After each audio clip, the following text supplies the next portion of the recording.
সেই দিন কিয়ামতের দিনটা এমন ভয়ঙ্কর দিন হবে, কিয়ামতের দিনটা এমন কঠিন দিন হবে। আল্লাহ তার রূপ তার সিফাত সূরা হজ তো বলে দিয়েছেন। আল্লাহ রাব্বুল আমিনের নবী বলেন, আয়েশা ওই কিয়ামতের দিনটা এমন দিন হবে রে আয়েশা। আল্লাহ রাব্বুল আমিন কোরআনে বলেন, ইয়াউমা ইয়াফিরুল মারউ মিন আখিহি, ওই দিন একটা ভাই ভাইকে ছেড়ে পালিয়ে যাবে, একটা বাপ বেটাকে ছেড়ে পালিয়ে যাবে, একটা বেটে বাপ মাকে ছেড়ে পালিয়ে যাবে, একটা বেটা বাপকে ছেড়ে পালিয়ে যাবে। যে আদরের বিবি আদর করে কত শখ করে নিজের স্ত্রীকে বাড়িতে রাখলাম, ওই স্ত্রীটাও কিয়ামতের দিন পালিয়ে যাবে, পরিচয় দিবে না। এরকম কঠিন দিন হবে। আয়েশা শুধু প্রত্যেক মানুষ এই কথাই বলবে, নাফসি নাফসি নাফসি। আল্লাহ আজকে আমার নাফসের কি হবে, আজকে আমার নাফসের কি হবে, আল্লাহ কেমন করে হিসাব দিব। আজকে মৌলানার ওয়াজ ভালো লাগে না, আজকে মাদানী সাহেবের ওয়াজ ভালো লাগে না, আজকে কোরআনের কথা ভালো লাগে না, আজকে দিনের কথা শুনতে ভালো লাগে না। সেই দিন রে মুসলমান বলবে, আল্লাহ আমার আজকে কি হবে, কেমন করে হিসাব দিব, আল্লাহ আমার কি হবে, কেমন করে হিসাব দিব। শুধু মানুষ এটাই চিন্তা ভাবনা করবে আয়েশা। সেই দিন মানুষের দিমাগে নজরে এটা আসবে না যে কে উলঙ্গ হয়ে আছে, কে কাপড় পরে আছে, কে ল্যাংটা হয়ে আছে, কে কাপড় পরে আছে। মানুষ সেই দিন এই দিকে দেখবে না, শুধু এই দিকে দেখবে, আল্লাহ আজকে আমার কি হবে, আমার কি হবে। আল্লাহ রাসূল বলেছেন, আয়েশা রে ওই কিয়ামতের দিন রব্বুল আলামিন পাঁচখানা মানুষকে হিসাব করবে। যতক্ষণ পর্যন্ত আল্লাহর সামনে ওই পাঁচটা সওয়ালের জবাব মানুষরা দিতে পারবে, অতক্ষণ পর্যন্ত মানুষ এক ডাক আগে কিংবা এক ডাক পিছনেও মানুষ উঠতে পারবে না। ইচ্ছা করে যদি বলে আমি প্রশ্নের জবাব দেব না, এক ধাপ আগে চলে যাব, মানুষ যেতে পারবে না। ইচ্ছাকৃত যদি মানুষ বলে আমি প্রশ্নের উত্তর দেব না, এক ধাপ আমি পিছনে চলে যাব, কিংবা ডান দিকে চলে যাব, বাম দিকে চলে যাব। দয়ার নবী বলেছেন, উম্মত রে যতক্ষণ পর্যন্ত আল্লাহর সামনে দাঁড় হয়ে তুমি পাঁচটা জিনিসের হিসাব না দিতে পারবে, ততক্ষণ পর্যন্ত আল্লাহর সামনে থেকে তুমি হটতে পারবে না। কি প্রশ্ন? পাঁচটা প্রশ্ন কি হবে? এক নম্বর প্রশ্ন হবে, আন উমারিহি ফিমা আফনাহু। আল্লাহর নবী বলেছেন, উম্মত রে রব্বুল আমিন কিয়ামতের দিন মানুষকে সর্বপ্রথম মানুষকে প্রশ্ন করবে, রে আব্দুল্লাহ, রে আব্দুর রহমান, রে খালেদা, রে জায়েদা, আবেদা, আমি আল্লাহ তোমাকে দুনিয়াতে 50 বছরকার জীবন দিয়েছিলাম, 100 বছরকার জীবন দিয়েছিলাম, 70 বছরকার আমি জীবন দিয়েছিলাম, আমি 60 বছরকার জীবন দিয়েছিলাম। রে আমার বান্দা বান্দি, প্রথম প্রশ্ন হলো আমারে আমি আল্লাহ তোমাকে প্রশ্ন করি রে কিয়ামতের মাঠে, এই যে তোমাকে আমি একটা জীবন দান করেছিলাম 60 বছর 70 বছর করে জীবনে, তুমি কি করেছো এই জীবনে? কতটুক ভালো করেছো, কতটুক তুমি মন্দ করেছো, কতটি জায়েজ করেছো, কতটি না জায়েজ করেছো, এই তোমার জীবনে তুমি কতটুক কি আমল করেছো, নিজের জীবনটা তুমি কোন কাজে লাগিয়েছো, তুমি নিজের জীবনটা কোন কাজে তুমি কাটিয়েছো রে বান্দা বান্দি, তুমি আমার সামনে হিসাবটা দিয়ে দাও। বলেন, এই প্রথম প্রশ্নের হিসাব আল্লাহ কিয়ামতের দিন যখন করবেন, নিজের জীবনের হিসাবটা দাও। পারবো জি ভাই? নিজের জীবনের হিসাব দিতে পারবো? বলেন হ্যাঁ না বলেন, পারবো কি পারবো না?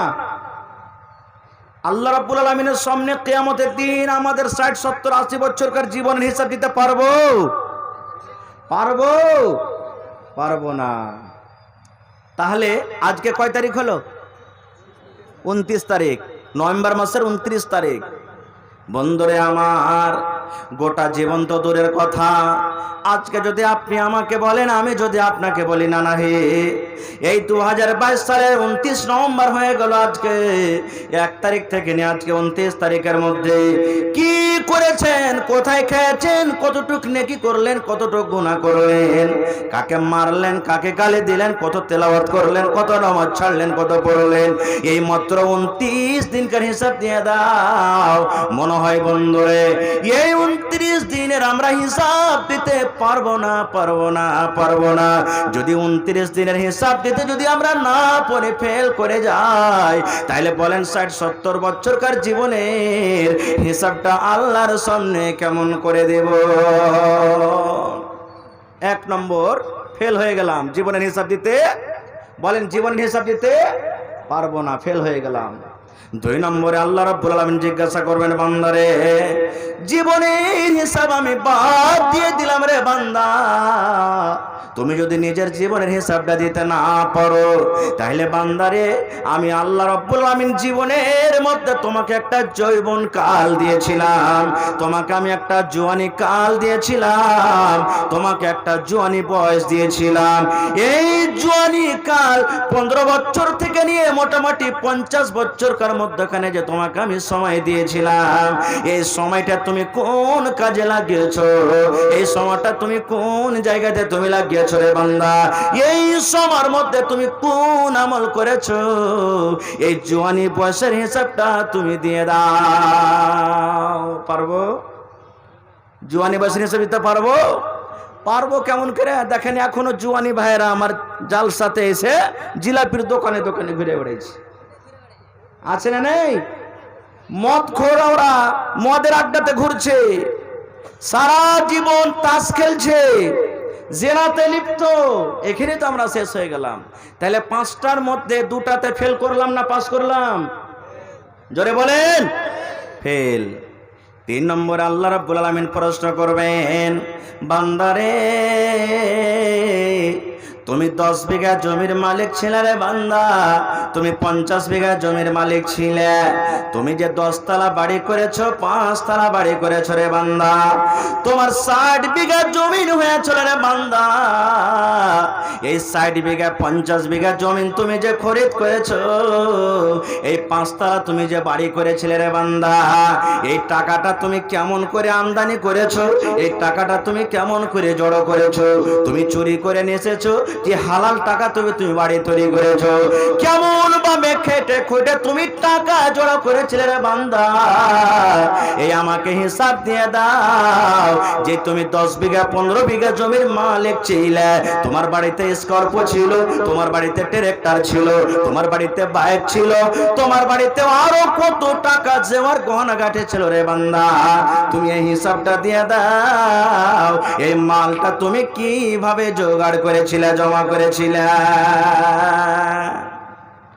মাল কেমন করে জমা করছি বুঝতে পারছেন এই যুগে নাকি? বুঝতে পারছেন? যায় না যায়, ঝুট মুট কত উল্টা পাল্টা করে মাল জমা করছি। পারবো মালের হিসাব দিতে? পারবো? তাহলে এটাও ফেল হয়ে গেলাম। 4 নম্বরে আল্লাহ রাব্বুল আলামিন প্রশ্ন করবেন, রে বান্দা 4র্থ নম্বরে আমার প্রশ্ন, আমি আল্লাহ কিয়ামতের দিন তোমাকে প্রশ্ন করে রে, এই যে তুমি মাল জমা করেছিলে, আমি যে আল্লাহ তোমাকে মাল দিয়েছিলাম, তুমি 10 লাখ টাকার মালিক ছিলে, তুমি 20 বিঘা জমির মালিক ছিলে, 5 বিঘা জমির মালিক ছিলে। বান্দারে 4র্থ নম্বর প্রশ্ন হলো, এই মালটাকে তুমি কোন জায়গাতে তুমি খরচ করেছিলে? 3 নম্বর সওয়াল, মাল কেমন করে জমা করেছিলে? 4র্থ নম্বরে আল্লাহ প্রশ্ন করবে, বান্দারে ওই যে তুমি মালের যেটা মালিক ছিলে, জমির মালিক ছিলে, ওই মাল কোটা তুমি কোন জায়গাতে তুমি খরচ করেছিলে? তুমি মসজিদে দিয়েছিলে কি দাওনি? তুমি মাদ্রাসাতে খরচ করেছো কি করনি? তুমি ইয়াতিমকে দিয়েছো কি দাওনি? তুমি গরিবকে দিয়েছো কি দাওনি? যাদের বাড়িতে খাবার ছিল না তারাকে দিয়েছো কি দাওনি রে বান্দা? বন্ধুরে যদি দেখতে চান আমাদের মাল কোথায় খরচ হয়, আমাদের মাল খরচ হয় পানে, আমাদের মাল খরচ হয় জর্দাতে, আমাদের মাল খরচ হয় সিগারেটে, আমাদের মাল খরচ হয় মধুতে, আমাদের মাল খরচ হয় গুটখাতে, আমাদের মাল খরচ হয় জুয়ার আড্ডাতে, আমাদের মাল খরচ হয় সিনেমার হলে, আমাদের মাল খরচ হয় আরো মেলা ঠেলাতে। যত রকম মাল আমরা খরচ করি রে বন্ধু, আমাদের মাল খরচ করে কোথায়? যে বাড়িতে যখন বেটার বিবাহ লাগলো মাল তো হারাম টাকাতে জমা করে নিলাম, একটা বেটির বাপের কাছ থেকে 2 লাখ 2.5 লাখ টাকা না যায় ভাবে মাল নিয়ে নিলাম।